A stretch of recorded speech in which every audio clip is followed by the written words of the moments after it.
What's up, YouTube? Knox Vegas Reptiles coming at you with another video. As you all are very well aware, I'm sure, back to school season is in full swing. And in honor of that, we're going to talk about 3 exotics that I think will make really great classroom pets. And I'm sure there's going to be there is definitely a lot more that would make good or decent classroom pets that will not be included in this video. And I'll be ranking these based on like level of care, how well is this animal going to do over an extended 3 or 4 day weekend or just a normal weekend with school out. You know, will this animal be okay? So key here is the lower maintenance, the better. But also friendly, educational, handleability, that's going to be a key factor here. So that being said, your favorite might not be in the video, but I do plan on doing a part 2 sometime next year for back to school if this video does well. Willow in the back photo bombing, and Fox was back there a minute ago. Hi, Willow. You ready to talk about back to school? Yeah, you know what school is, do you? Anyways, so that being said, let's get into the video and stay tuned for a little bonus clip after the video for our August BarkBox review. Alright, so first animal, we're going to go with the Regal Jumping Spider. And availability is going to be a factor here, just like a Clint's video, or just like, you know, just like when I discuss like setup and everything, and the pros and cons of them being a pet, you know, keeping them as a pet. So going to be very similar here, but of course we had to consider the classroom setting. Jumping Spider, I believe, would be a great classroom pet. Most little kids are going to be too scared to handle a spider anyway and not feel up to handling a spider, so handleability, not too much of a worry there, but they are very handleable spiders, and they could take a pretty decent fall. They could definitely take a fall way better than a tarantula. These guys fall from like 2 or 3 feet. They're generally going to be okay. And they're certainly handleable if you want to get it out and show your students and yeah, show them how awesome a spider is. And fairly friendly, docile spiders. There's this Charlotte right there hanging out. And our other little girl here who still needs a new name, since I kind of find out this was a female, not a male. It looks like she's hiding. You guys are not going to be able to see her, but you know. And enclosures are fun looking too. That's something that might get students interested. And something else too is, I had a teacher that had a frog, a science teacher that had a frog, and the kids would catch crickets. The boys would catch crickets outside and bring it in and feed it to the frog in like middle school.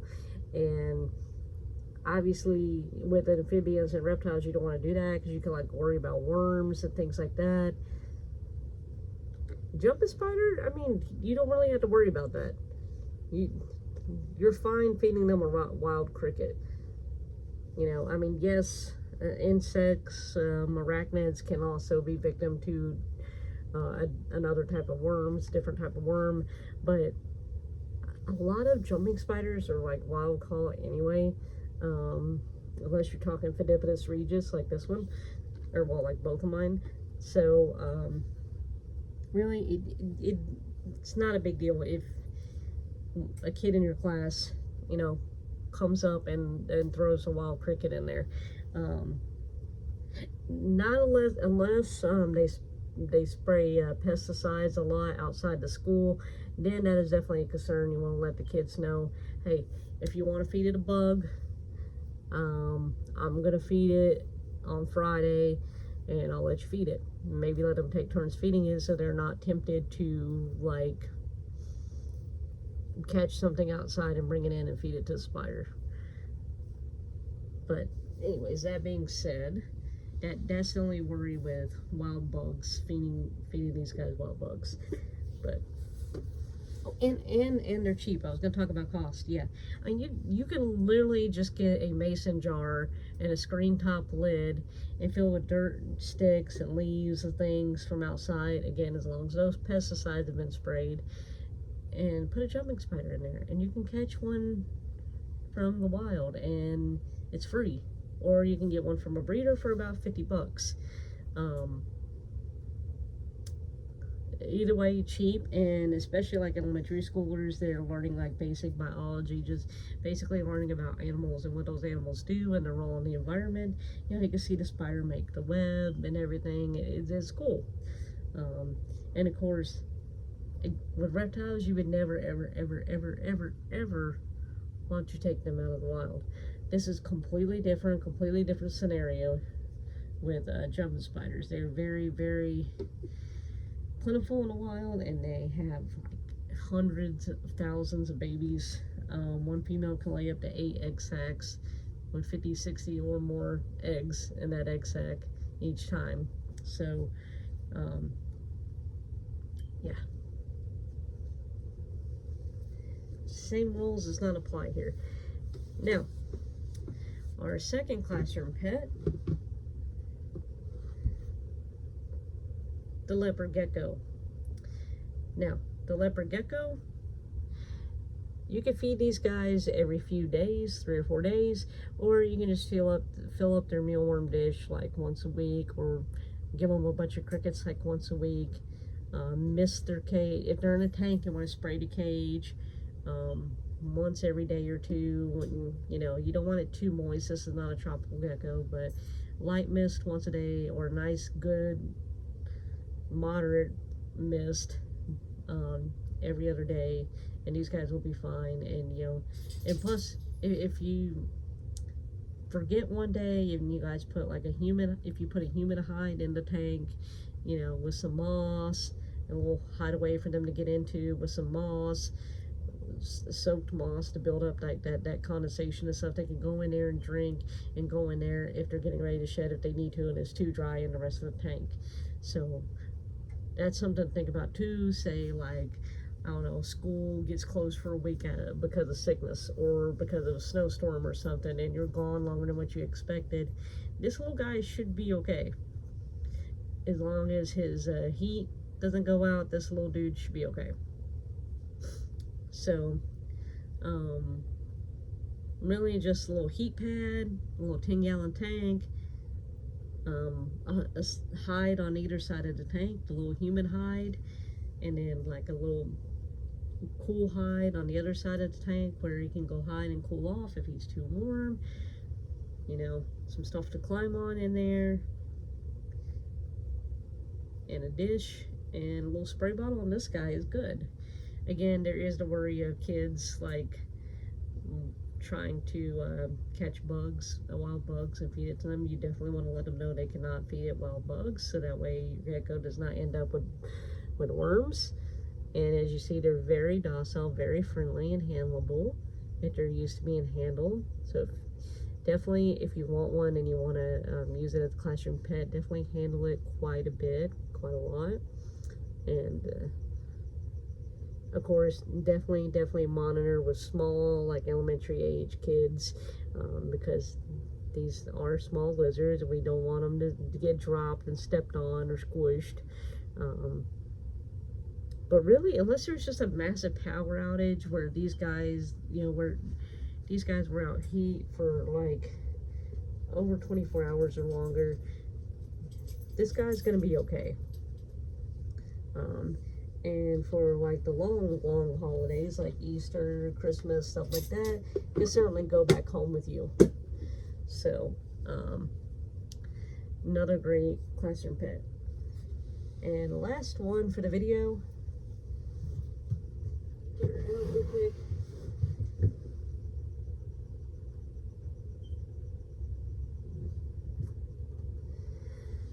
Last one for the video is Miss Pennywise.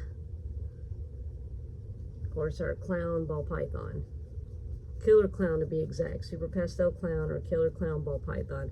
They come in all kinds of colors and patterns, and kids love color. So, you know, it may get them even more excited. They see a yellow snake and yellow is like their favorite color, or orange, or green, you know. Which there's no green ball python, but you guys get the point.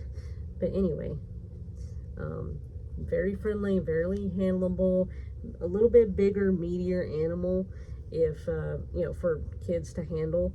So a little less of a worry of having an issue with them dropping it and then stepping on it, squishing it. Can take a little bit more roughhousing, we should say, but still, you know, want to be gentle with the animal as possible. But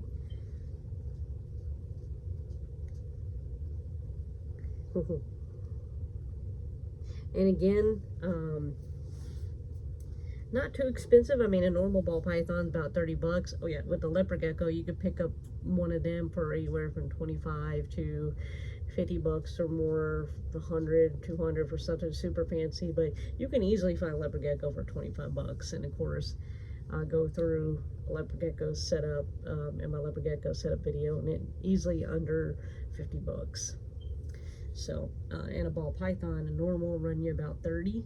Again, if you get into something fancy, you know, you could be spending $100, $200, $300, $400, $500, $600. Just depends on how much you want to spend on this animal. I mean, obviously, if it's a classroom pet, you probably don't want to go with a super, super expensive morph, if, you know, just in case something was to happen.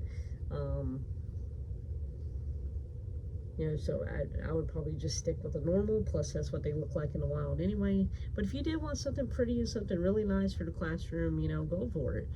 You know, something colorful, catch the kids' eye, actually get them excited about that animal, get them excited about conservation, because yeah, education is, yeah, that's you know, that's how we start conservation. That's the first step to conservation.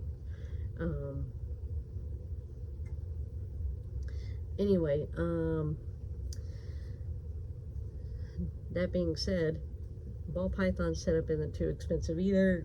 You can easily, you know, get them a nice setup for under 100, 200 bucks, maybe even cheaper if you go on Craigslist. But heat pad, a red bulb, and again, just some branches, a water dish for them to soak in. They eat once a week to every 2 weeks to, well, yeah, once a week to every 2 weeks, depending on their age and everything. So another one that would definitely be easy to keep in a classroom setting. Only worry here, again, some kind of winter storm, you know, sorry, I keep getting texts across the screen and it's like distracting me. I apologize. But that would be the only worry here as well. Some type of crazy winter storm where the bulb went out, you know, while you were gone, and then the snake ended up getting too cold and then getting sick and dying, or just dying instantly, or well, dying while you're gone. So, but I feel like both of these situations are also easily avoidable, because more than likely the snow is going to start during a school day, and you're going to get sent home, or you're going to get sent home, the kids are going to get sent home early, you know, and you could take that animal home with you, turn on the heat in the car, you know, obviously you're going to probably do that anyway, keep it near the heat but not too close to the heat where it's blowing right on it, and then, you know, have a secondary enclosure for them at home for when school's out or for emergency situations like that. So, but yeah, 3 great classroom pets. I would say the best one would probably be the jumping spider, because that one's going to be the easiest to keep in a classroom setting and the lowest maintenance for teachers. As far as handleability, especially with like little kids, definitely the ball python. And she made a mess on me, guys. Hang on, let me put her up. Ugh. So, anyway, yeah. And then the leopard gecko, I would put kind of in the middle, around the same maintenance as a ball python. Actually, no, I would rank this one last out of the three. So, for handleability, definitely the ball python, but for a classroom setting, the jumping spider wins, guys. The jumping spider wins, followed by the ball python, and then the leopard gecko. The leopard gecko I would save last, just because it is a small animal and a kid could squeeze it too tight and kill it, or get scared and drop it and then get stepped on, and then it's done for. So, but anyways, like, share, comment, subscribe. Don't forget to ring the bell so you get notified whenever I post new videos, and stay tuned for that little BarkBox clip. I will see you next time. Hey yo, what's up YouTube? Knox Vegas Reptiles here with another video. Today we're going to be reviewing our latest BarkBox. Huh, Willow? You ready? You ready? Okay, but before we get into it, let's look at what her add-ons were. Her add-ons came early this time. She got Elmo, the Elmo pretzel. It's a tug-of-war toy, and you can see it's pretty good size. Perfect for a large dog. Neen photobombing. Hi, Neen. Anyway, definitely would rate this one a 10 out of 10. The only thing so far is it snapped right here, but she can still play tug-of-war with it. Like, it's still, like, pretty much intact. And she loves it. So, 10 out of 10. We're burning up because we just got back from the walk. Anyway, and then this one is like one of the bully or super chewer ones, I guess. And it's a shark. It's supposed to be for Bark Week. Bark Week. And this one she's had a lot of fun with too, rolling it around on the floor, kind of like self-entertainment because the way it rolls around and everything. But and definitely sturdy as hell. Ow. See, I mashed my like own finger with it there for a second, but super sturdy. And yeah, another 10 out of 10. Maybe if we were talking about how much she plays with it, then like a 9 out of 10. But yeah. All right, let's see what's in your box. Walkies in the Andes. That's not supposed to be the theme this month. What do we got? Okay, we got Porky Soft Bites. Ooh, you're gonna love those. Hang on, Willow. What did you get here? Fuddy Nutties. Crunchy Treats. Okay. And you got a llama. You got a llama. Willow, it's a freaking llama. Llama. Llama. Bad llama. Bad llama. Bark.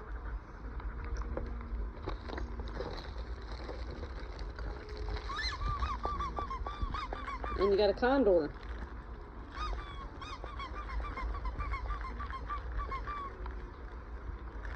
What do you think, Willow? You excited? Okay. Now, Mommy, wrap up the video and we'll get the tags off, okay? All right. So yeah, I would rate the overall BarkBox experience a 10 out of 10. Their customer service is great, fantastic. Like the first box, I was a little disappointed because I thought I was getting Harry Potter theme plus the free camera, and no, it was like one or the other. But like when I signed up, it didn't even give me the option to select the Harry Potter theme box. You get, when you sign up, you get to pick one of the 2 or 3 promotions that's going on when you sign up. So like when I signed up, it was the splash pad or the blink camera, and I chose the blink camera so I could spy on Willow while I'm at work, check on her, you know.